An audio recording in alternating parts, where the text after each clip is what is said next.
Hi guys! Welcome back sa ating YouTube channel. I'm Shaina at gumagawa ako ng mga cover songs at vlogs na related sa music dito sa aking YouTube.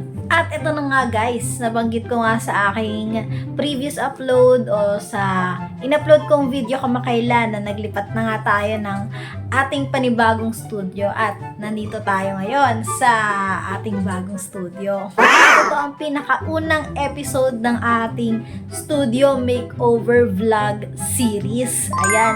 At sabi ko nga sa inyo, 'di ba? Sobrang excited na akong gawin tong video na to para ma-share ko sa inyo yung magiging journey ng makeover nitong studio na to. Kakalipat lang namin ng bagong bahay siguro 2 weeks ago. At isa sa pinakamahalaga na gusto ko talagang maayos na dito sa aming bahay is etong ang studio. Mas mahalaga talaga yun guys. Hindi naman, mahalaga rin naman yung ibang parte ng bahay. Pero eto kasi guys, dito talaga ako nag-work, dito ko ginagawa yung mga vlogs ko. Ayan, dito ako nag-cover, nag-edit. Kailangan ko talaga ng maayos na studio guys para makapag-function tayo ng maayos at mas makapag-work pa tayo ng maayos. And praise God dahil eto, nakalipat na kami ng panibagong bahay. Meron na rin akong space para sa ating magiging bagong studio. So eto ngayon ang pinakaunang video sa ating magiging studio makeover series.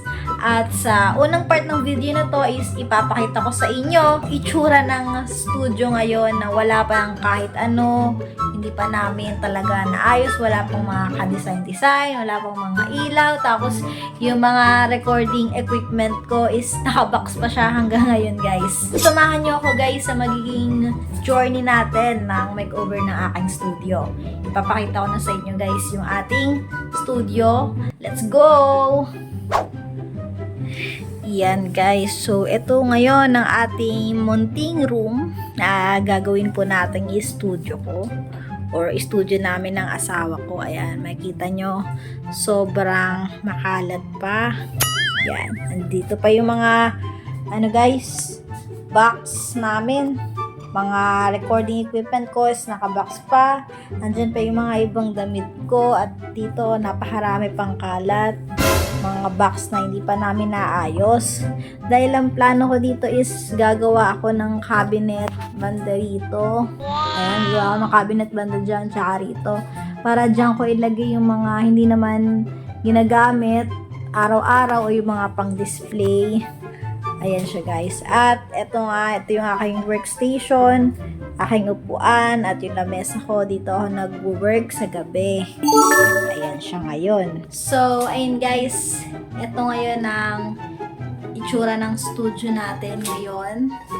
Ngayon is September 5, 2024 at kasagsagan ng bagyong Enteng. At ito yung itsura ng ating studio. Wala pa siyang kahit ano, wala pang ka-design. Yung mga pailaw ko, hindi ko pa nalalagay, hindi pa namin nakakabit. Mga recording equipment ko, andyan pa rin siya. May plano ko dito na i-fix na yung mga gamit kung saan nakalagay yung mic, naka-fix na siya. Kumbaga, hindi na yung ilalabas pa namin siya sa isang corner. I-fix na namin yung mga gamit. So, parang maglalagay kami siguro ng mga bakal-bakal. I-screw na namin sila. Pati mga ring light ko gagamitin para kapag mag-video kami, sasalpak na lang namin, ganyan. Hindi na yung hassle. Din nakaka-consume din guys kasi ng oras yung pag-aayos nung setup bago ka makapag-record. So, ang plano namin is nakafix na lahat ng mga equipment namin na gagamitin sa vlog. Tapos dito naman is, ito yung parang workstation ng asawa ko. Yan, nandiyan yung mga gamit niya, dyan ilalagay. Tapos yung mga school supplies din. At itong kutso na to, alisin namin to kasi sa kwarto to ilalagay. Hindi pa naayos yung kwarto. Temperature, so meron na kaming air cooler. Yun yung ilalagay namin dito. Tapos dun sa kwarto, pag nakabili na kami ng aircon, i-aircon na namin yung kwarto para dito yung air cooler guys. Ayun na natin ang magiging makeover ng ating studio. Sobrang excited na nga ako sa makeover nito. So ayun guys, tignan natin yung magiging progress ng aming magiging studio, and syempre hindi ko nasasayangin tong pagkakataon na to, guys. Meron lang akong i-endorse sa inyo na product na nakita ko ang ganda niya, na nabudol lang din talaga ako. Nakita ko lang to sa isa naming ka-church member, at nung nakita ko nga na parang maganda to sa anak ko, so napabili talaga ako, guys. Nabudol ako sa Shopee. So ito yung writing pad niya, yan, yung portable writing pad na pwedeng sulatan ng mga anak nyo, or pwede nyo rin gawing scratch to. At nabili ko lang siya sa Shopee sa halagang 125 pesos, diba? Murang-mura na siya. So tignan natin, guys, no. Ayan. O diba, ang ganda. O diba, ang cute niya, guys. Yan. Tapos pinindot nyo lang to para ma-erase. Legit siya. Hindi siya yung nababakat yung mga sinulat nyo, guys. Talagang pagka nagsulat kayo, ayan, kuwanari heart, or nag-drawing kayo, banding nyo na ang anak nyo, diba? Pag pinindot nyo siya is may erase talaga siya. Ayan. May battery to. May battery to sa likod. So, nauubos din yung battery, guys. Bilhan nyo na lang ng battery sa Japan Surplus. Mura lang naman yung battery. Yung battery lang yung nilalagay dito. Pero matagal siya bago maubos. Ayan, diba? Sulit na sulit yung 199. Eto, guys, mas maganda to para sa akin kaysa dun sa chalkboard or dun sa whiteboard marker. Kasi may possibility na ma-intoxicate pa yung mga anak nyo dun.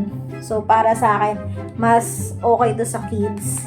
Yan, pang learning aid nyo sa inyong mga anak. Ayan, mas okay to, guys. Marami to sa Shopee, guys, no? Halos lahat naman nung store sa Shopee is legit. Pero ilalagay ko pa rin sa description yung shop na pinagbilang ko nito.